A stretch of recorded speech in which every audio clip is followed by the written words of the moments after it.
Damos início então à nossa terceira etapa de meditação. E nessa terceira etapa, o nosso tema é o vinho novo na vida apostólica. Eu quero ler com você João 2, versículos 9 e 10, na sequência da narrativa do milagre das bodas de Caná. Logo que o chefe dos serventes provou a água tornada vinho, não sabendo de onde era, se bem que o soubessem os serventes, pois tinham tirado a água, chamou o noivo e disse-lhe: é costume primeiro servir o vinho bom e depois, quando os convidados já estão quase embriagados, servir o menos bom. Mas tu guardaste o vinho melhor até agora. Dentro destes versículos, nós vamos percorrer essa meditação e pensarmos, com o auxílio da graça de Deus, com a intercessão de Nossa Senhora, como este vinho novo pode transbordar, abençoar a nossa vida de servos, a nossa vida de servidores do Evangelho, a nossa vida de escravos de Jesus e Maria no serviço aos nossos irmãos, através da nossa vida apostólica. Porque essa terceira etapa é para focar nisso, como servos que devem servir aos outros, como aqueles homens e o seu chefe de serviços ali. Porque, como nós fizemos na primeira etapa, a meditação foi sobre o vinho novo na vida devota. A minha vida pessoal com Deus, a minha vida de oração, a minha vida de piedade, a minha vida de santidade com Deus. Isso tem que transbordar em primeira instância sobre a minha vida em comunidade. Então a segunda etapa foi toda uma meditação sobre a vida fraterna, o vinho novo na vida fraterna. Eu não posso crescer somente para Deus, eu não posso crescer somente individualmente. É preciso partir para essa segunda dimensão, como os braços da cruz. Existe um braço que é vertical, que é aquele que liga terra e céus. Existe um braço que é horizontal, que ligam os homens aos homens por causa daquele que liga terra e céus. O braço vertical da cruz, ele não depende do braço horizontal, mas o braço horizontal depende do braço vertical. Portanto, assim, a minha vida de oração, de piedade, vem em primeiro lugar. Então, daí a minha consagração a Nossa Senhora, a Nosso Senhor, como escravo de amor, como ensina São Luís, para uma vida devota, uma vida santa. Mas isso precisa sustentar uma vida fraterna, uma vida de relacionamentos e amizades em comunidade, onde nós nos apoiamos mutuamente para vivermos a santidade no fraternal amor. Porém, a comunidade não existe para si e não existe somente para santificar os seus membros. A comunidade e os seus membros precisam transbordar este amor sobre a terra, sobre o mundo. Daquela cruz de Cristo verteu o sangue que banhou a terra e lavou de seus pecados. Então, este vinho novo na vida apostólica é esse transbordamento da graça em mim e na comunidade sobre a terra, para o serviço, para levar esse vinho novo aos convidados, aqueles que Deus olhou, amou e disse: vão e deem a eles vós mesmos de comer. Então nossa meditação vai em todo esse sentido. Peçamos a Nossa Senhora que nos ajude para podermos ser esses servos dos nossos irmãos como comunidade de amor, servos pela graça de Deus.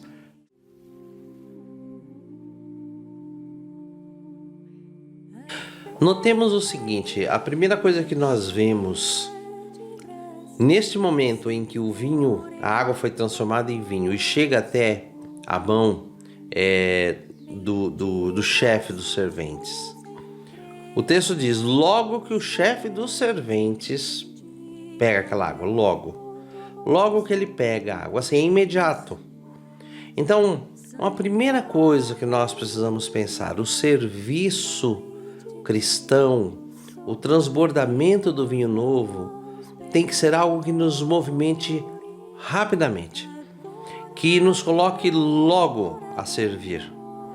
Se nós recebemos o vinho novo, não podemos retardar em logo tomar as devidas providências. E aqui eu me lembro da Virgem Santíssima, quando ela é visitada pelo arcanjo São Gabriel, e o santo arcanjo diz para ela: até mesmo tua parenta Isabel, que já é de idade avançada, ela está esperando um menino. Santa Isabel, parenta de Nossa Senhora, ela era a mãe de São João Batista. E ela estava ali grávida esperando São João Batista. E o santo arcanjo diz assim: ela já está no 6º mês de gestação. E Nossa Senhora estava assim, acabou de ficar grávida por obra do Espírito Santo. Uma menina, os 3 primeiros meses da sua gravidez, e de qualquer mulher, sempre inspiram cuidados particulares. Maria não pensou. O texto diz assim: Maria subiu às pressas para servir Isabel. Logo, é imediato, não se reserva, não se guarda. O vinho foi derramado em meu coração, o Espírito encheu minha vida, o Espírito transbordou na comunidade. Deus logo dá uma inspiração e logo temos que colocar a mão na massa e logo temos que ir fazer o que tem que ser feito. Então, o que tem de ser feito precisa ser feito. Ora, a inspiração de Deus, o sinal de Deus, o vinho novo de Deus precisa ser servido e não se pode retardar. Então, o chefe dos servos, o chefe dos serventes, logo que toma aquele vinho, e ali ele já toma as providências rapidamente. Então, nesta palavra, nesse simples verso, há uma mensagem do Espírito. Nós devemos servir e servir logo.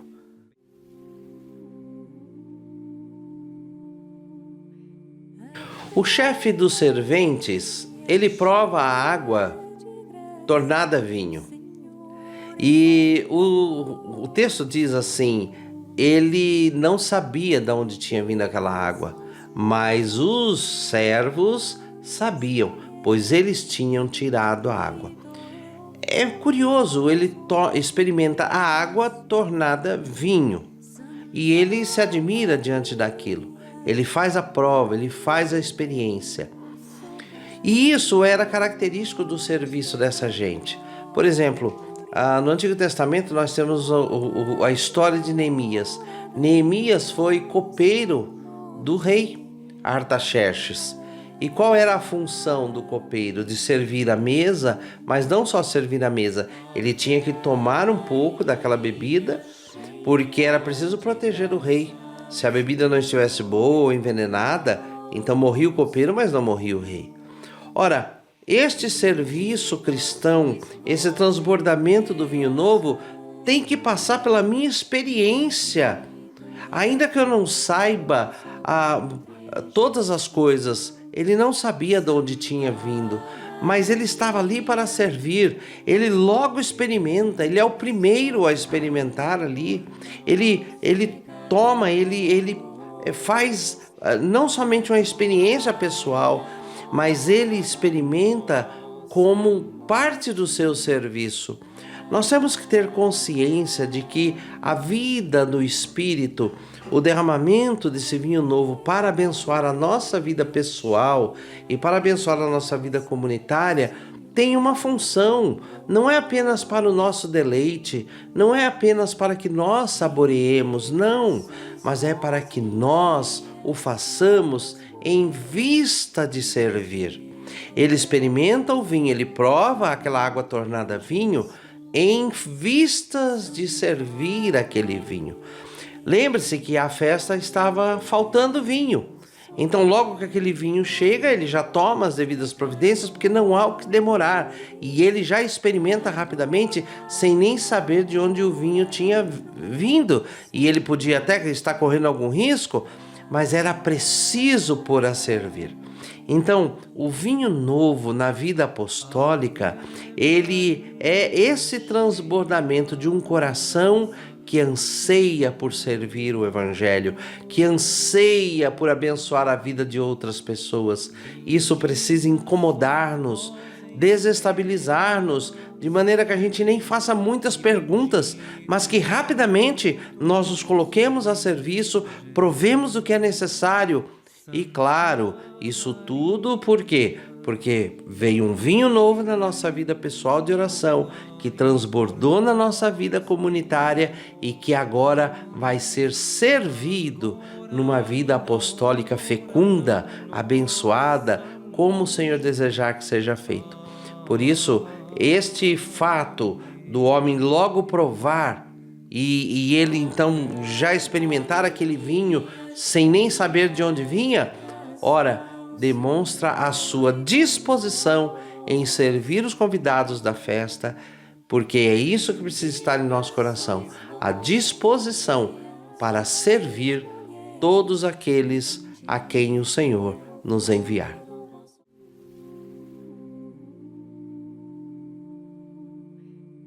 Como já dissemos, o homem se dispôs rapidamente a servir porque experimentou o vinho sem nem saber de onde era. Vamos parar um pouquinho aqui nesta frase, não sabendo de onde era. Muitas vezes nós vemos pessoas que justificam de não se colocarem a serviço no reino, de não assumirem um apostolado, porque não sabem isso, porque não sabem aquilo, porque querem receber toda a melhor formação do mundo, porque sempre acham que os outros serão melhores.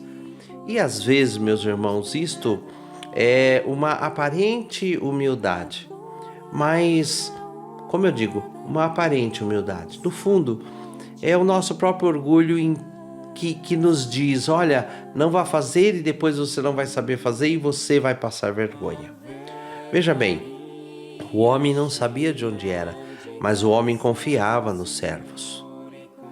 Você pode não saber todas as coisas, eu também posso não saber, com certeza não sabemos.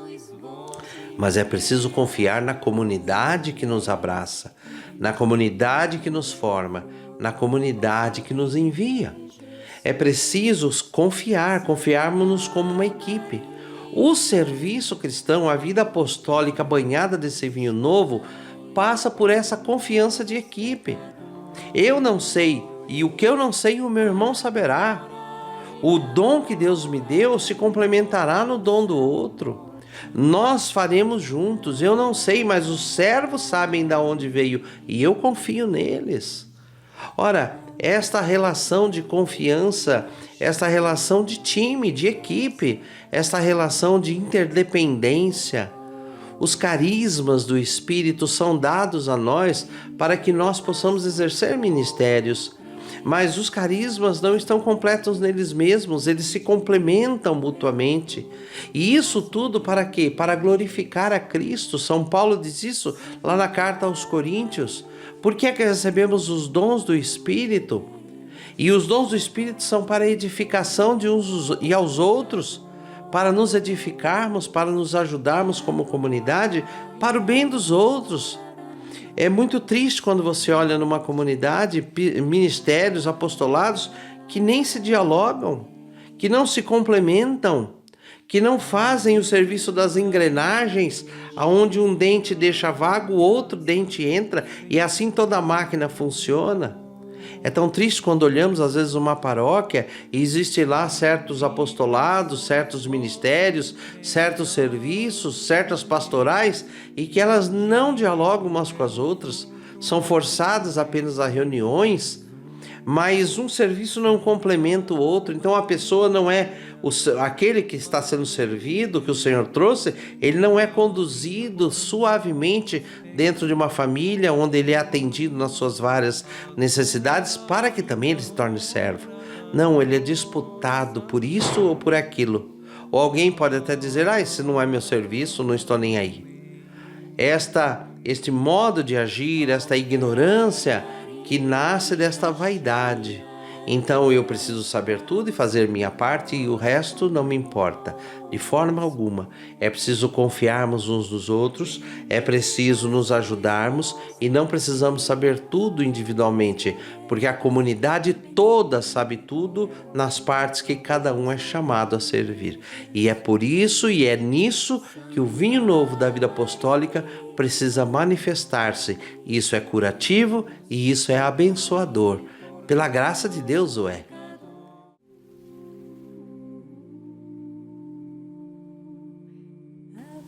Logo depois que o chefe dos serventes experimenta o vinho e ele então tem a sua experiência para poder servir aos demais, ele chama o noivo, porque o noivo é o primeiro que ele tinha que servir. O noivo era o centro daquela festa. Sim, para nós hoje o conceito de casamento, a noiva, não é? É aquele ponto central. Mas dentro da cultura judaica e daquele momento, o noivo era alguém que estava inaugurando uma nova família. Então ele era o centro da festa. Era ele o motivo pelo qual aquele casamento existia, para que ele formasse uma nova família. Então, ele chama o noivo é o centro da festa, é o primeiro a ser servido. E aqui há uma linda mensagem quando falamos em vinho novo na vida apostólica. Nós temos que ter claro em nossos corações que quem nós temos que servir é o Senhor, nosso Senhor Jesus Cristo. Quando Jesus disse assim: tive fome e me deste de comer, tive sede e me deste de beber, estava nu e me vestiste, era peregrino e me acolheste, estava doente, estava preso e foste me visitar. Quando nosso Senhor diz isso, e a Santa Igreja ensina que essas são as obras de misericórdia corporal, e também a Igreja nos ensina que existem as obras de misericórdia espiritual, nós servimos as pessoas, mas nós temos que ter a compreensão clara, claríssima, de que nós temos que servir uns aos outros, servir os que precisam, receberem o apostolado por causa de Jesus, porque temos que ver neles nosso Senhor Jesus Cristo, que nos aguarda para ser servido. Ele é o noivo. O serviço para os outros é para o noivo. E esta é a grande diferença entre as obras de apostolado, as obras de misericórdia, as obras de caridade, as obras de pregação, de anúncio, que são feitas por nós cristãos em relação aos outros de filosofias, ONGs, organizações de várias ordens, religiões. A diferença é que nós não estamos fazendo para os homens por causa dos homens. Nós somos cultores de Deus. Nós estamos aqui para cultuar a Deus. É Deus quem se põe a ser servido nas pessoas. Então é por amor de Deus. E quando nós perdemos essa percepção, nós vamos pôr o vinho a perder também. Então, o vinho novo da vida apostólica é força do Espírito para exercermos o ministério para as pessoas, sim, mas através delas, servindo ao nosso Senhor Jesus Cristo. E por esta razão, como noivo é o grande objetivo desse serviço, é o grande primeiro e, na verdade, o único alvo desse serviço, então, quando nós assim entendemos, quando nós assim praticamos a vida apostólica, nós não somente vemos a Jesus Cristo naqueles a quem estamos servindo, mas nós fazemos com que aqueles que estão sendo servidos vejam Jesus Cristo que também o serve e neles é servido, e assim se convertam ao Senhor. Por esta razão, qualquer obra de apostolado tem que resultar num projeto final, num plano final, que é o quê? A salvação daquela alma. Nós não podemos fazer obras de nenhuma ordem, ainda que sejam obras extremamente materiais, como, por exemplo, dar um prato de comida a alguém que está com fome, sem ter a intenção de salvar aquela alma. Se não for para salvar almas, as obras estão perdidas como os corpos estão perdidos. Então, por esta razão, chamar o noivo é nos fazer perceber quem é o centro da festa e a quem se designa de fato o vinho novo. Por que o vinho novo da vida apostólica? Para que Jesus seja servido e seja glorificado.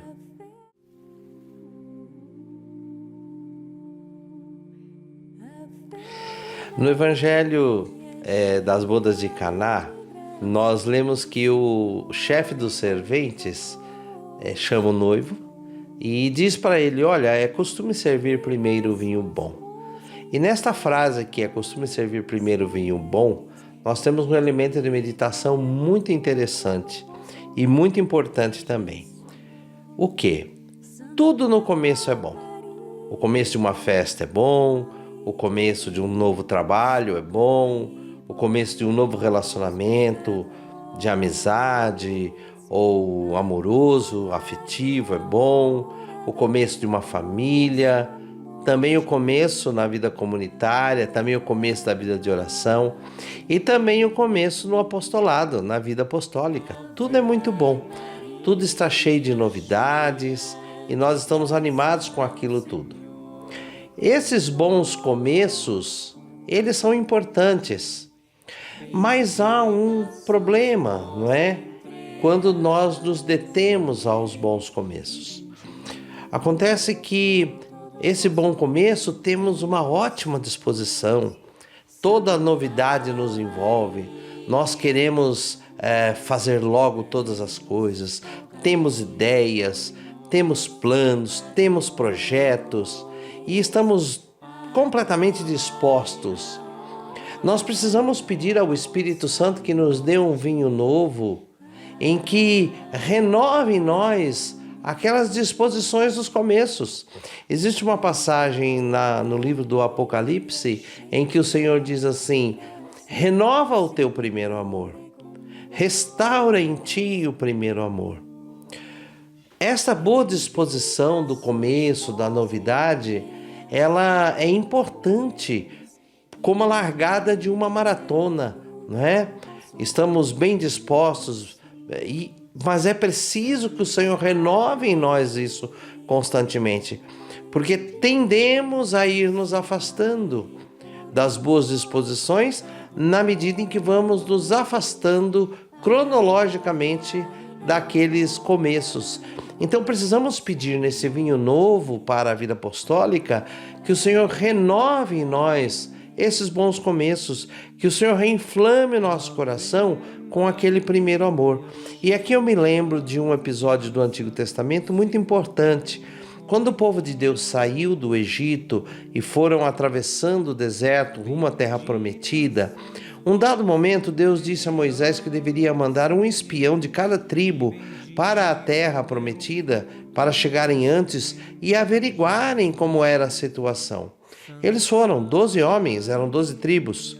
Dos 12 que foram, ao retornarem, 10 vieram reclamando das dificuldades e dos desafios que teriam na nova terra. Mas dois estavam animados, era Josué e Calebe, e esses dois voltaram animados e exortaram a todos a obedecerem ao Senhor. Mas por causa daquela murmuração, o povo demorou 40 anos para atravessar o deserto. Quando enfim eles chegam à terra prometida, aqueles 10 que reclamaram lá atrás já haviam todos perecido durante a travessia. Mas Josué e Calebe estavam ainda vivos e agora eram homens com por volta de 80 anos de idade. Mas eles chegam na terra prometida e aí acontece algo maravilhoso. Quando eles foram como espiões na terra, eles tinham por volta de 40 anos. Duraram 40 anos para atravessar o deserto. Chegaram na terra com 80, eram já anciãos, eram idosos. Mas o Espírito de Deus veio sobre eles e renovou em Josué e em Calebe o vigor que eles tinham quando tinham 40 anos de idade. Deus dá de novo esse vigor e agora eles podem tomar posse da terra como presente de Deus, graça de Deus, pela fidelidade que eles tiveram. Esse renovar do primeiro amor, esse renovar o vinho novo para a vida apostólica, reinflamado no primeiro amor, nos bons começos, é obra do Espírito sobre corações fiéis, que aguardam, que esperam e que amam o Senhor. Então tenho certeza que se pedirmos, virá sobre nós um vinho novo que renovará em nós o ânimo, a disposição dos bons começos, do vinho bom que é servido no princípio, no começo.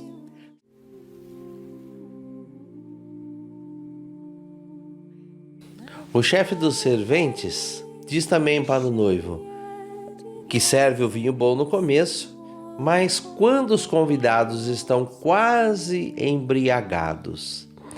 É tão interessante isso, não é? Estão quase embriagados, já beberam demais e as pessoas já estão ficando embriagadas. O apóstolo São Paulo diz: não vos embriagueis com o vinho, que é uma fonte de devassidão, mas enchei-vos do Espírito de Deus. O Papa Paulo VI certa vez disse isso, que nós precisávamos ter uma sóbria embriaguez. Sóbria embriaguez. Parece tão contraditório, não é? Mas é uma embriaguez que vem do Espírito de Deus. Ora, o Espírito Santo precisa alcançar, embriagar de maneira sóbria, de maneira que espiritual, né? Sem querer comparar de forma alguma, mas estamos nos pautando na palavra de Deus e no que disse o Espírito Santo pela pena de São Paulo, não é? O Espírito Santo precisa causar essa embriaguez naqueles que serão servidos pelo nosso ministério, pelo nosso apostolado. Quando nós estamos cheios do Espírito, cheios do poder de Deus para cumprir com um apostolado, com um ministério, nós causamos este impacto também nas pessoas que são alcançadas, nas pessoas que são servidas, né? Não é que nós diretamente causamos, mas o Espírito de Deus através de nós. E aqui é preciso recordar da Virgem Santíssima. Nossa Senhora, a pessoa que mais teve a sóbria embriaguez do Espírito. Porque Maria não foi apenas habitação do Espírito pela obra da graça batismal. Maria foi habitada, está habitada pelo Espírito de Deus, pela união mística esponsal que gerou o Filho de Deus em seu ventre. Lembre-se, Jesus foi gerado, não criado. Ele foi gerado no ventre de Maria pela graça do Espírito Santo. Maria está tomada, Maria está embriagada sobriamente do Espírito. E nesta sóbria embriaguez, Nossa Senhora é conduzida até a sua parenta Isabel, a mãe de São João Batista, que já está no 6º mês da gravidez do grande, maior profeta, né? São João Batista. E o texto sagrado nos diz que quando Nossa Senhora chega à casa de Santa Isabel, ele faz a saudação, provavelmente a saudação típica judaica, Shalom, né? Seja contigo a paz plena que vem de Deus. Neste momento, Isabel, Santa Isabel, é tomada pelo Espírito Santo. E o menino que estava no seu ventre, São João Batista, vira no seu ventre, se posiciona no seu ventre para o nascimento. E ela sente o movimento, porque São João Batista, naquele momento, é também cheio com o Espírito Santo, batizado com o Espírito Santo. Então, este fenômeno sobrenatural acontece sobre Santa Isabel e sobre São João Batista, em vista do ministério que também eles iriam cumprir, porque Maria Santíssima, Nossa Senhora, cheia do Espírito, vai servir Isabel. E ao servir, ela serve de instrumento, de jarro, de vasilha do Espírito para transbordar sobre Santa Isabel e sobre São João Batista, e eles também ficam embriagados sobriamente do Espírito Santo. Então nós precisamos pedir neste vinho novo para a vida apostólica este poder de Deus para realizar o ministério. Não é uma questão de estrutura, não é uma questão de estratégia, não é uma questão de sistema, não é uma questão de planos, é uma questão de poder do Espírito. Nós precisamos estar revestidos de poder para sermos instrumentos de embriaguez sóbria espiritual.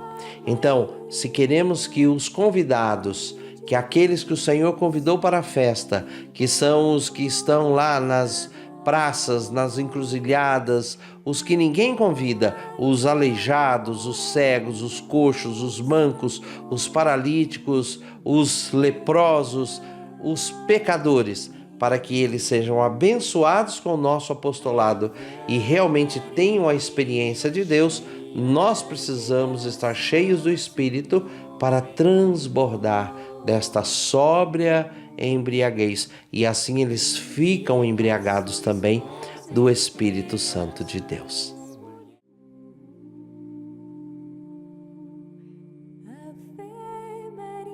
Também o chefe dos serventes vai dizer assim: olha, depois que o pessoal está embriagado, costuma-se servir o vinho menos bom.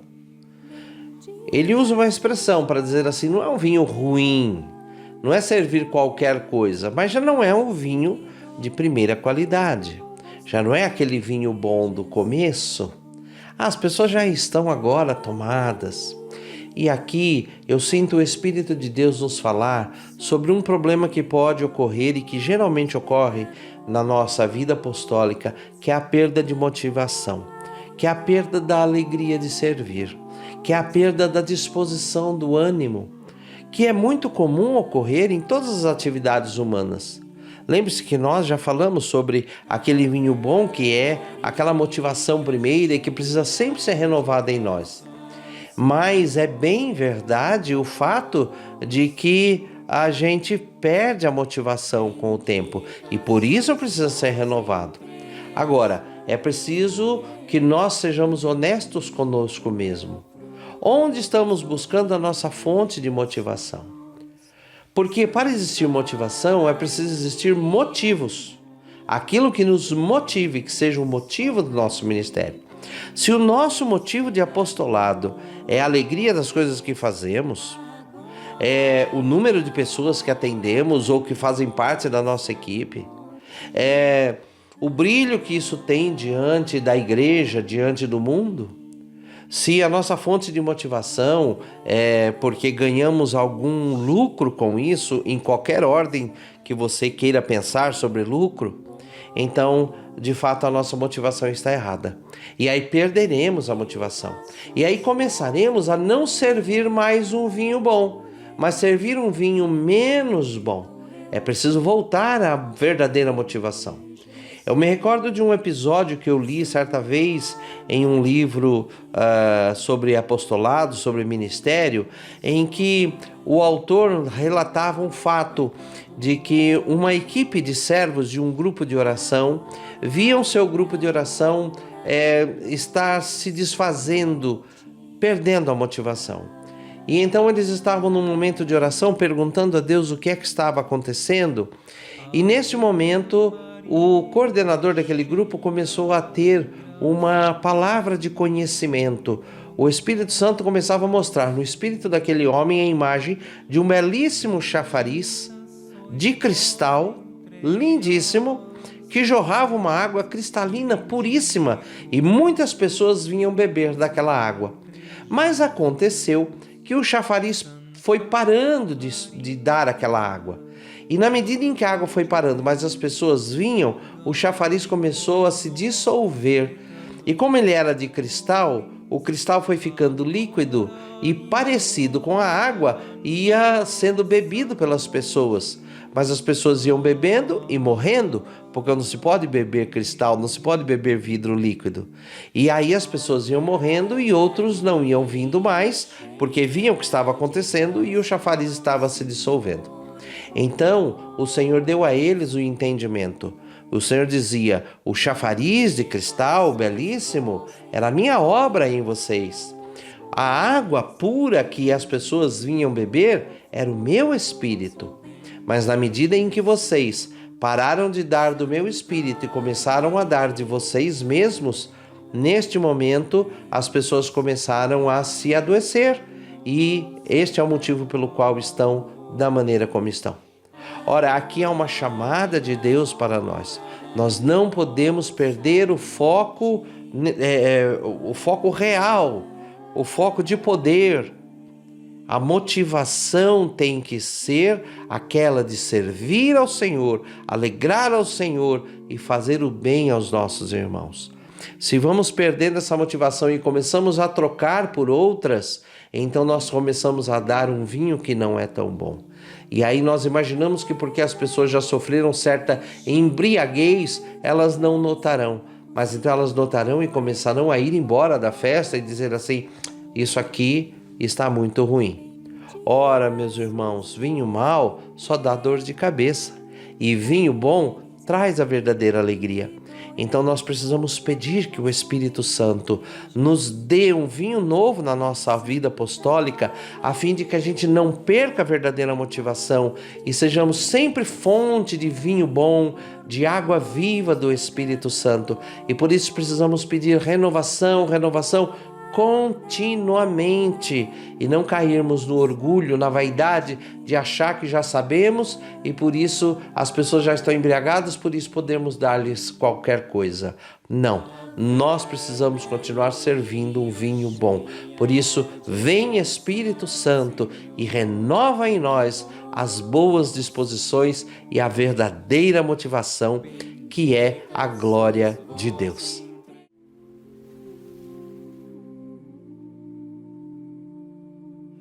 Todo esse diálogo do chefe e dos serventes com o noivo termina com uma frase incrível: mas tu guardaste o vinho melhor até agora.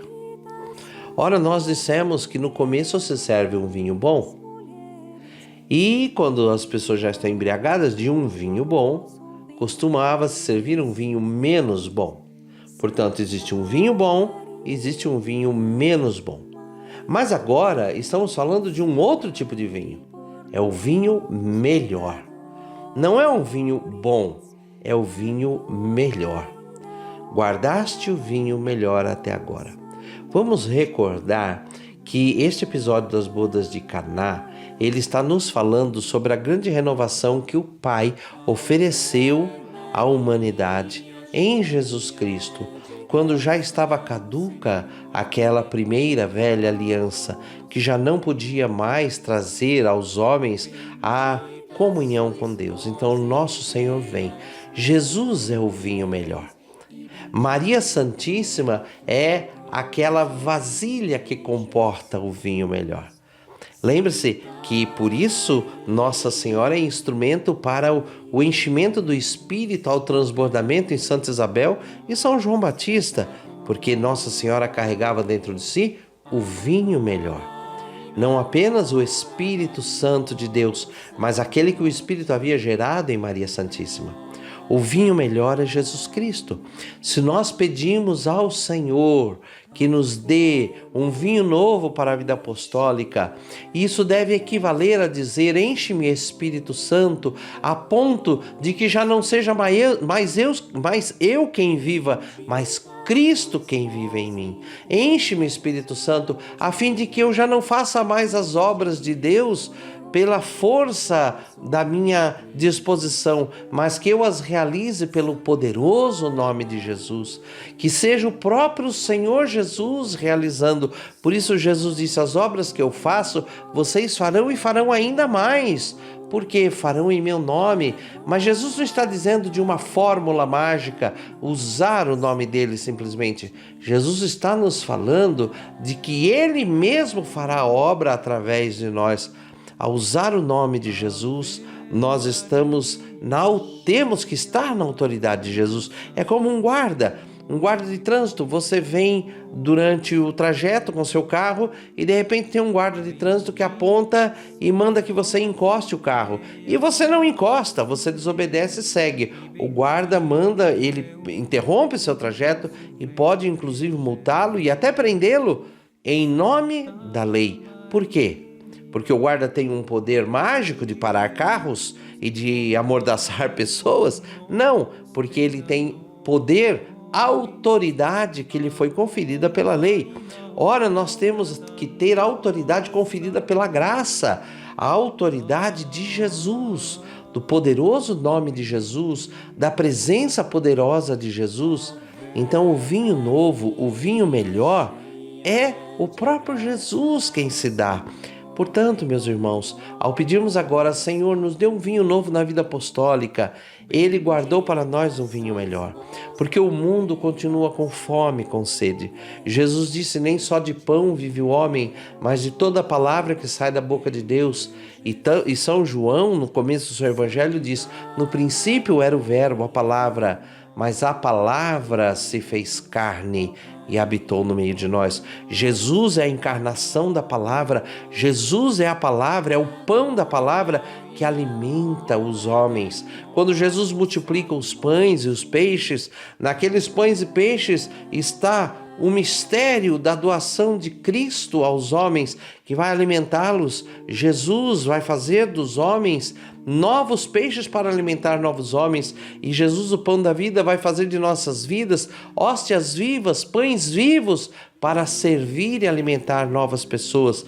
Então, esta chamada para esse transbordamento, para esse vinho melhor, é dar Jesus. Por isso nós precisamos pedir. E o Senhor guardou esse vinho melhor, porque a multidão continua com fome, continua com sede. Há uma palavra do Antigo Testamento que diz, chegará um tempo em que os homens terão fome e sede, não de pão e de água, mas da palavra de Deus. Nós vivemos esses tempos e nós temos que ser instrumentos para dar esse vinho melhor. Por isso vamos pedir, Espírito Santo, venha sobre nós, nesta consagração a Nossa Senhora, faça com que se derrame em nós um novo vinho, um vinho melhor, o vinho melhor guardado até agora, para que nós possamos ser instrumentos como nunca fomos, para que uma novidade aconteça, para que agora nós possamos transbordar mais poderosamente ainda do que foi antes. Como diz nos Atos, Espírito Santo, nós oramos também. Olha, Espírito Santo, para as ameaças que sofremos diante de um mundo pecador, e pelo santo e poderoso nome de Jesus, realiza agora obras, prodígios, milagres, portentos, pelo santo e temível nome de Jesus. Vem, Espírito Santo, e nos dê um vinho novo na vida apostólica, o vinho melhor, guardado até agora. Amém.